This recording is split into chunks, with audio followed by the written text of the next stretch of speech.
నమస్తే, నేను శ్రావణి. ఎన్నికల ప్రచారానికి మరికొద్ది గంటలే మిగిలి ఉంది. మైకుల మోతలు అన్నీ కూడా మూగబోతున్నాయి. కొన్ని గంటల్లో జరగబోతున్న 2024 ఆంధ్రప్రదేశ్ ఎన్నికల సమరానికి సంబంధించి ఒకవైపు ఉత్కంఠ, మరోవైపు పార్టీలన్నీ కూడా పోలింగ్ ఏర్పాట్లు, అలాగే బూతుల దగ్గర తీసుకోవాల్సిన జాగ్రత్తలు, ఆ చర్యల్లో నిమగ్నమైపోతున్నాయి. అయితే చివరిగా కొన్ని గంటల ముందు వచ్చిన ఎలక్షన్ సర్వేస్ కొంత క్యూరియస్ని కలిగిస్తూ ఉన్నాయి. అందులో దాదాపు 3 దఫాలుగా ఇస్తున్న రేజ్ సర్వే సంస్థ ఒక సంచలన రిపోర్ట్ బయటికి రిలీజ్ చేయడం జరిగింది. ఇక్కడ నేను ఒకసారి చూపించే ప్రయత్నం చేద్దాం. 8వ తారీఖు 5వ నెల వరకు కూడా వీళ్ళ శాంపుల్ కలెక్షన్ తీసుకున్నారు. ఆంధ్రప్రదేశ్కి సంబంధించి ఓవరాల్గా 175 అసెంబ్లీ నియోజకవర్గాలు, 25 పార్లమెంట్లలో వాళ్ళు ఈ సర్వే సంస్థని చేయడం జరిగింది. సో ఇక్కడ చూడొచ్చు, పార్టీ సీట్స్ 123 నుంచి 128 highest seats, assembly seats YSRCP గెలుచుకోబోతుంది అని చెప్పి వాళ్ళు నిన్న ఇచ్చిన సర్వేలో ఇక్కడ ఓపెన్గా వాళ్ళ ఫిగర్ని చెప్పడం జరిగింది. కూటమి బీజేపీ, టీడీపీ, జనసేన ఈ 3 ప్రధాన పార్టీలు కూటమిగా వచ్చినప్పుడు కూడా 47 నుంచి 52 ఎమ్మెల్యే స్థానాలు గెలుచుకునే అవకాశం ఉంది అని కూడా వాళ్ళు చెప్పడం జరిగింది. ఇక్కడ ఒకసారి గ్రాఫ్ని మనం చూద్దాం. ముఖ్యమంత్రి జగన్మోహన్ రెడ్డి పనితీరుపై మీ అభిప్రాయం తెలపండి. వచ్చే ఎన్నికల్లో ముఖ్యమంత్రిగా ఎవరైతే బాగుంటుంది అని అనుకుంటున్నారు? ఈ 2 ప్రశ్నలు ప్రజలని, ఆంధ్రప్రదేశ్ ప్రజలని వివిధ నియోజకవర్గాల్లో వాళ్ళు వెళ్ళి శాంపుల్ కలెక్షన్ చేస్తూ ఉన్నప్పుడు అడిగిన ప్రశ్న. దానికి బాగుంది అని చెప్పి 55.10% మంది చెప్పడం జరిగింది. పర్వాలేదు అని చెప్పి 23.30% మంది చెప్పడం జరిగింది. బాగోలేదు అని మాత్రం 14.70% చెప్పడం జరిగింది. అసలు చెప్పలేము, ఇప్పటికిప్పుడు ముఖ్యమంత్రి జగన్మోహన్ రెడ్డి పనితీరు బాగుందా బాలేదా ఈ విషయంపై మాత్రం చెప్పలేము అని చెప్పి 4.90%. ఇక వచ్చే ఎన్నికల్లో సీఎం ఎవరైతే బాగుంటుంది అని అనుకున్నప్పుడు జగన్మోహన్ రెడ్డికి 61.20% ప్రజలు మళ్ళీ సీఎం జగనే అవ్వాలి, మళ్ళీ జగన్మోహన్ రెడ్డి ముఖ్యమంత్రి అయితే బాగుంటుంది అని చెప్పడం జరిగింది. ఇక చంద్రబాబు విషయానికి వస్తే 31.50% మంది ప్రజలు ఆంధ్రప్రదేశ్లో చంద్రబాబు సీఎం అయితే బాగుండు అనే అభిప్రాయాన్ని వ్యక్తం చేశారు.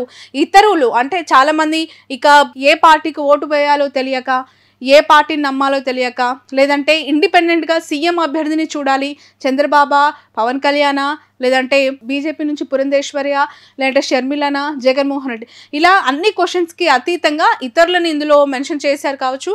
7.30%గా కూడా ఫిగర్ని ఇక్కడ ఇవ్వడం జరిగింది. ఇక ఓట్ షేర్ ఇండివిజువల్ పార్టీస్కి సంబంధించి ఓవరాల్గా ఆంధ్రప్రదేశ్ రాష్ట్రంలో ఇప్పటికిప్పుడు ఎన్నికలు జరిగితే వైఎస్ఆర్సీపీ 49.8% ఓట్లని నమోదు చేసుకునే అవకాశం ఉంది. రాష్ట్ర వ్యాప్తంగా 49.8% ఓట్లు వచ్చే అవకాశం ఉంది అని చెప్పి ఈ రేస్ సర్వే సంస్థ చెప్తుంది.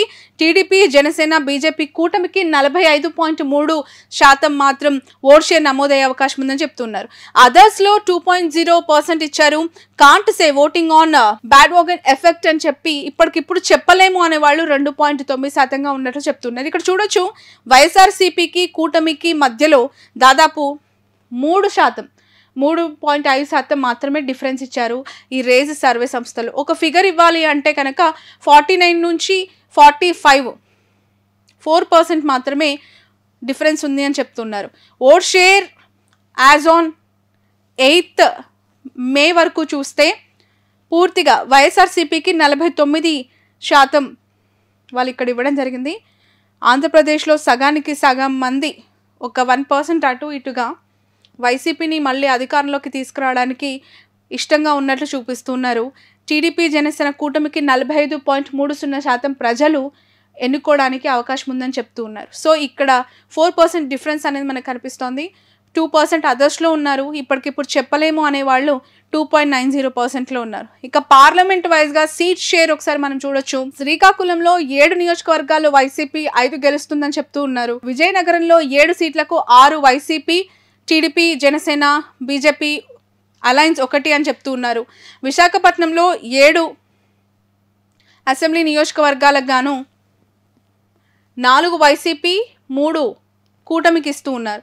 అనకాపల్లి వెరీ ఇంట్రెస్టింగ్ ఇక్కడ మనకు కనిపిస్తోంది. వెరీ టఫ్ ఫైట్ ఉంది అలయన్స్కి. అలాగే అక్కడున్న టీడీపీ, జనసేన, కమ్మ, కాపు, అలాగే రాజులు, ఇవన్నీ వెలమ సామాజిక వర్గం కూడా ఉంది. చాలా మెజారిటీ ఆఫ్ ద సామాజిక వర్గాలు అక్కడ ఇన్ఫ్లుయెన్స్ చేస్తూ ఉంటాయి. చాలా డామినేటింగ్ ఎంపీ కాన్స్టిట్యున్సీ అని కూడా మనం చెప్తూ ఉంటాం.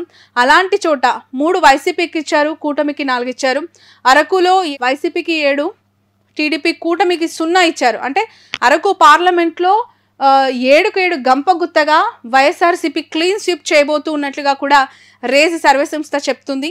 కాకినాడలో వైసీపీకి 3 ఇస్తే కూటమికి 4 ఇచ్చారు. అమలాపురంలో వైసీపీకి 3 ఇస్తే కూటమికి 4. రాజమండ్రిలో కూడా 7కు గాను 6 వైసీపీకి ఇచ్చారు, 1 మాత్రమే కూటమికి ఇచ్చారు. రాజమండ్రి కూడా వైసీపీ క్లీన్ స్వీప్ చేసే దిశగా కూడా ఉందని చెప్పి రేజ్ చెప్తోంది. నర్సాపురం విషయానికి వస్తే 4 వైసీపీకి ఇచ్చారు, 3 కూటమికి ఇచ్చారు. ఏలూరు విషయానికి వస్తే 7కు 7 ఏలూరు పార్లమెంట్లో వైసీపీ క్లీన్ స్వీప్ చేయబోతుంది అని కూడా చెప్తున్నారు. మచిలీపట్నంలో 5 వైసీపీకి ఇస్తే 2 కూటమికి ఇచ్చారు. విజయవాడలో 6 వైసీపీకి ఇస్తే 1 కూటమికి ఇచ్చారు. గుంటూరులో 3 వైసీపీకి ఇస్తే 4 మాత్రం కూటమికి. అలాగే నర్సరావుపేట 4 వైసీపీకి 3 కూటమికి. బాపట్లలో 4 వైసీపీకి 3 కూటమికి. ఒంగోలు 7కు 7 వైఎస్ఆర్సీపీ క్లీన్ స్వీప్ చేయబోతున్నట్లుగా రేజ్ సర్వే సంస్థ చెప్తుంది. ఒంగోలు మనందరికీ తెలుసు, అక్కడ బాలినేని నియోజకవర్గం, అది బాలినేని శ్రీనివాస్ రెడ్డి, ఇప్పుడు చెవిరెడ్డి భాస్కర్ రెడ్డి అక్కడ బరిలోకి దిగారు. ఇక నెల్లూరు విషయానికి వద్దాం. 7 సీట్లకు గాను 5 వైసీపీ గెలుస్తుంది అంటున్నారు రేజ్, అలాగే 2 కూటమికి ఇస్తూ ఉన్నారు. తిరుపతిలో 6 వైసీపీ గెలిస్తే 1 కూటమి గెలుస్తుందని చెప్తూ ఉన్నారు. ఇక చిత్తూరు 6 వైసీపీ గెలిస్తే 1 కూటమి అంటున్నారు. రాజంపేటలో 7కు 7 సీట్లు పూర్తిగా క్లీన్ స్వీప్ చేసే అవకాశం ఉంది వైఎస్ఆర్సీపీ. ఇంకా 1 సీటు కూడా రాజంపేట పార్లమెంటు సెగ్మెంట్లో టీడీపీ జనసేన కూటమికి ఛాన్స్ లేదని చెప్పి రేజ్ సర్వే సంస్థ చెప్తుంది. ఇక కడప విషయానికి వద్దాం. కడపలో రేజ్ సర్వే సంస్థ 6 వైసీపీకి ఇచ్చింది, 1 మాత్రం టీడీపీకి ఇచ్చింది. అసలు కడప అంటే వైఎస్ఆర్సీపీ అంటే కడప జగన్మోహన్ రెడ్డికి ఒక బలమైన నియోజకవర్గం కడప పార్లమెంట్. అలాంటి పార్లమెంట్లో 1 నియోజకవర్గం కూటమికి వస్తుంది అనేది చాలా ఇంట్రెస్టింగ్గా కనిపిస్తోంది. Let's wait and see. ఎందుకు అంటే కడప టార్గెట్గా జగన్మోహన్ రెడ్డి ఈసారి అనేక డెవలప్మెంట్స్ చేశారు.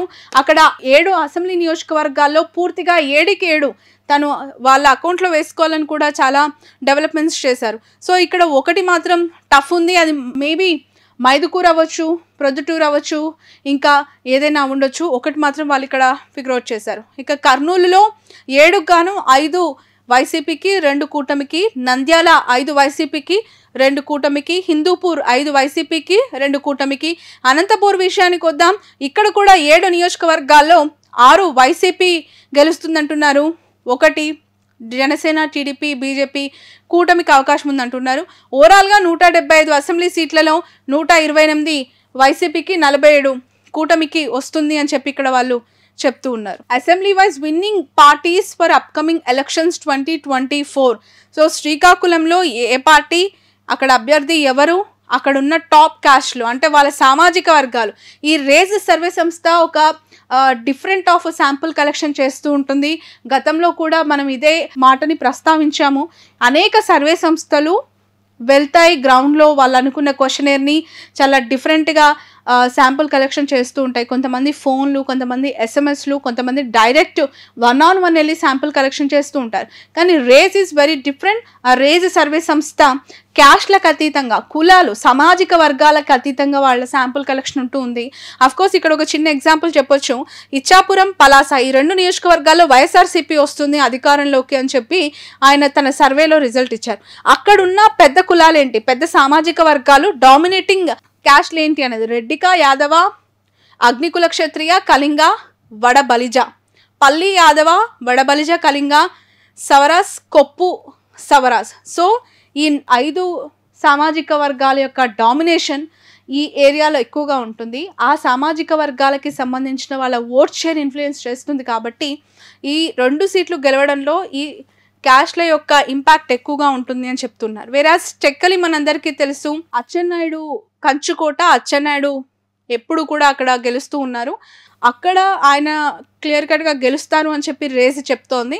అక్కడున్న కళింగ, యాదవ, రెడ్డిక, పోలినాటి, వెలిమ, మాల ఈ 5 సామాజిక వర్గాలు ఈ నియోజకవర్గంలో ఇన్ఫ్లుయెన్స్ చేస్తాయి. టెక్కలిలో అచ్చెన్నాయుడు టీడీపీ నుంచి గెలిచే అవకాశం ఉందని చెప్పి రేస్ చెప్తుంది. సో ఇలా 175 నియోజకవర్గాల్లో ఎక్కడెక్కడ వైసీపీ వస్తుంది, ఏ కులాలు అక్కడ ఇంపాక్ట్ చేస్తున్నాయి అనేది కూడా ఈ రేస్ సర్వే సంస్థ ఇవ్వడం జరిగింది.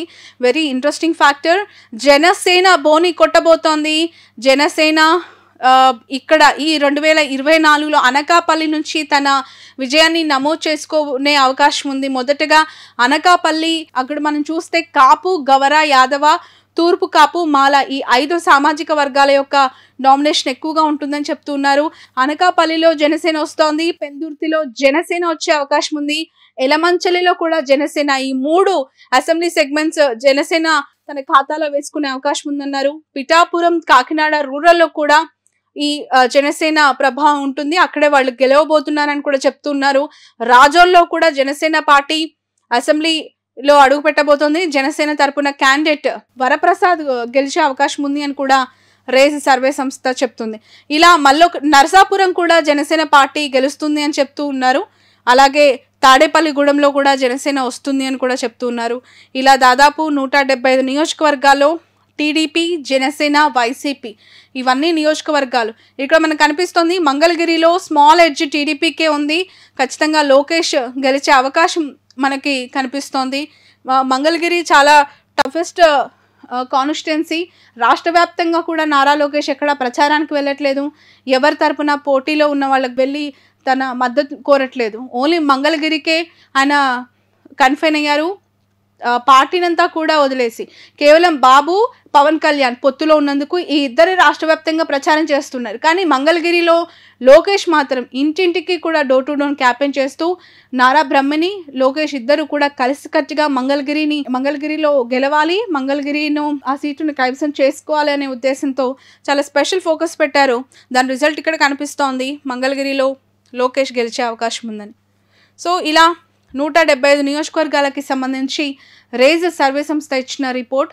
దాదాపు ఇప్పటి వరకు ఈ మధ్య కాలంలో వచ్చిన అన్ని సర్వే సంస్థలు, అంటే మెజారిటీ ఆఫ్ ద సర్వేస్, ఆత్మసాక్షి అవ్వచ్చు, అలాగే పొలిటికల్ ల్యాబొరేటరీ అవ్వచ్చు, నాగన్న సర్వే అవ్వచ్చు, ఇక జన్మత్ సర్వే ఇలా అనేక సర్వే సంస్థలు వాళ్ళ ఒపీనియన్స్ని ఇలా డేటా రూపంలో రిలీజ్ చేస్తూ ఉన్నాయి. But race is the highest figure to give YSRCP. 123 సీట్లు వస్తాయని చెప్పి రేస్ చెప్తుంది. చూద్దాం, మరికొన్ని గంటల్లో పోలింగ్ జరగబోతోంది, మరికొన్ని రోజుల్లో రిజల్ట్ రాబోతోంది. ఎవరు ఏ పార్టీకి ఓటు వేయబోతూ ఉన్నారు, ఏ నాయకుడిని సీఎంగా చూడబోతున్నారు. ఇప్పుడు ఆపరేషన్ లేకుండానే మోకాళ్లకు ప్లాస్మా ట్రీట్మెంట్, మీ ఆర్థోపెటిక్ సమస్యలన్నిటికీ రోబోటిక్ టెక్నాలజీ ద్వారా తక్కువ ఖర్చుతో శాశ్వత పరిష్కారం, ఫ్రీ కన్సల్టేషన్, ప్రతి ట్రీట్మెంట్ పై 20% డిస్కౌంట్. ఈ ఆఫర్ కొద్ది రోజులు మాత్రమే, త్వరపడండి. V9 hospitals 9281465842.